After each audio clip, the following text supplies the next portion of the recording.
సంగారెడ్డి జిల్లాలో పర్యటిస్తున్నారు వైద్య ఆరోగ్య శాఖ మంత్రి దామోదర రాజనరసింహ. ఆందోళ్ జోగిపేట మున్సిపల్ పరిధిలో శ్రీ కేతకి బ్రహ్మరాంబిక మల్లికార్జున స్వామి ప్రతిష్ఠ కార్యక్రమంలో పాల్గొన్నారు. కార్యక్రమంలో భక్తులు పెద్ద సంఖ్యలో పాల్గొన్నారు. ప్రతి ఒక్కరూ పండుగలను ప్రశాంత వాతావరణంలో జరుపుకోవాలన్నారు మంత్రి దామోదర.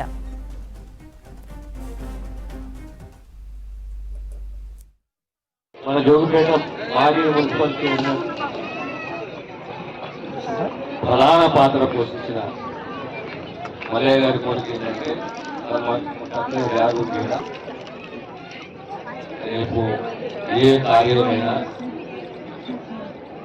ఇందులో ఏ కార్యం జరిగినా ఇక్కడ మనం చేసుకోవచ్చని చెప్పి ఒక సలహా సూచన త్వరలోనే దీన్ని మూడు శంకుస్థాపన చేసుకున్నాం. హాలు కట్టించే ప్రయత్నం చేస్తాను.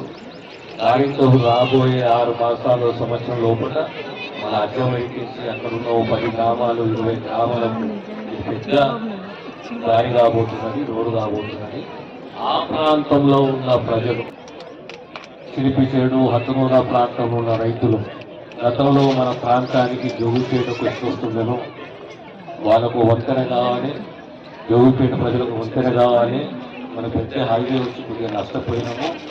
ఆ నష్టాన్ని పూడ్చుకోవాలంటే ఇక్కడ మనకు ఆ కాలంలో వచ్చే రైతులు కానీ, రైతు కూలీలే కానీ, వ్యాపారస్తులే కానీ, వాణిజ్యవేత్తలు కానీ మళ్ళీ ప్రాంతానికి రావాలి, మళ్ళీ మన ప్రాంతానికి రావాలి, మన దగ్గరకు వచ్చి వ్యాపారం చేసుకొని కొనుగోలు చేసుకొని పోవాలి.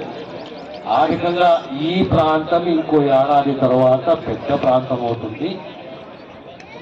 ఇక మీకు ఈ ఆలయ ఈ ప్రాంత అభివృద్ధి ప్రత్యేకంగా కమ్యూనిటీ ఆనందామా చెందామా దానికి నా పూర్తి సహకారం మీ అందరికీ విజ్ఞప్తి చేస్తూ